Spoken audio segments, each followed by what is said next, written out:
Hi, I'm Celia. Welcome to You 50s. And I'm Holly. And today we're going to talk about the side hustle that is Rover. And what is Rover? Rover, for those of you who don't know, is a service that pairs dog walkers or dog sitters with clients who have dogs and need help. So, about a year ago, I was having some struggles with work. We were just not pulling in as much money as I'd hoped. And someone brought up the idea of Rover.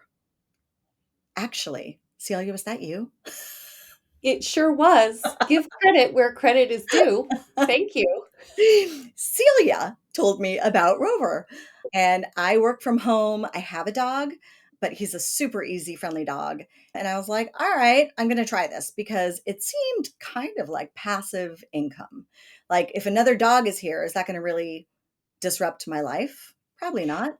No, because I think it gives your dog a playmate, ideally, because they're getting along, and then you're already walking your dog. So why not just add another dog? Exactly. So I went onto the site. You create a profile. They make you pay a $25 fee for a background check. Right. And then you're off. You have to write a little description that makes you likable and gives your background in pet sitting. And then the algorithm puts you in your neighborhood and you begin to get requests from people usually in your neighborhood. Yeah, and you can select whether you just want to be a dog walker or a boarder, how many dogs you take in. So, like when I did it, it was only for boarding, and I only took one dog, which I think made people feel more comfortable. And then you can show pictures of your home and your yard, tell them about your pet. So, it's then as a person looking to find a someone where you can bring your dog, you can really read a nice bio and get a feel. And then they do suggest, right, the meet and greet prior to signing up. Exactly. So essentially how it works is you get an email, and in the email or the request, you get to see the dog. You can see how big it is, what kind it is, how old it is, if there are any issues that the owner notes. Oh, yeah, and you can also say, like, are you willing to administer medication? Are you willing to do diapers? If the dog's incontinent, like all that kind of stuff you can really dig into. And we have some allergies in our house. Our dog is a doodle. So we try and go mostly with doodles, but occasionally we'll take another dog. But we don't love a big dog just because of the shedding, and it just seemed a little bit more than I wanted to do. So we mostly take medium sized to small dogs.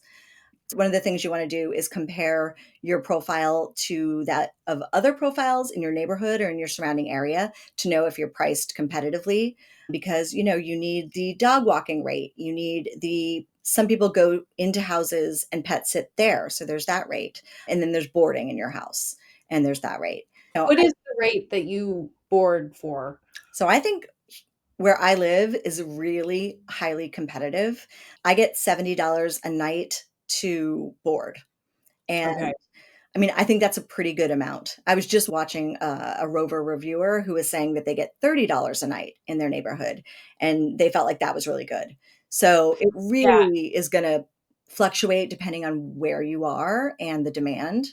Well, and I know when I was doing it, when you were doing it, it doesn't seem as competitive as it is here. Like getting those gigs, if you will, is more difficult Okay. because so many people do it here. I Oh, feel like you're in an area where yes, people do it, but you get dogs a lot. I do. I do. In fact, I've had dogs for the last 3 weeks, I believe.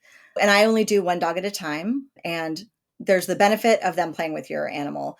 Also, my family loves dogs. So we've had a lot of really good experiences. And that's not to say that there aren't mishaps. There are dogs that bark too much. There are dogs that vomit or have accidents in the house. There are Yeah. dogs that chew things. So there are, hazards of the job. But if the dog is just driving you a little bit crazy, you don't have to see that dog ever again. So I always read the application. I always check out the dog. If it's a dog I had a good experience with, wonderful, I will have that dog back. And if I didn't, then I won't.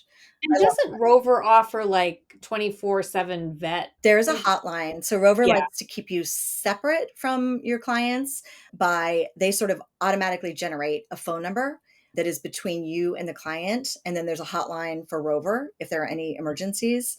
yeah. But I also suggest getting a dog vet. I suggest getting all the veterinary information Oh, from the absolutely, dog yeah. owner because it's probably in your neighborhood. So if there's ever an issue, so far, knock wood, I have not had any of those issues yet with my dogs.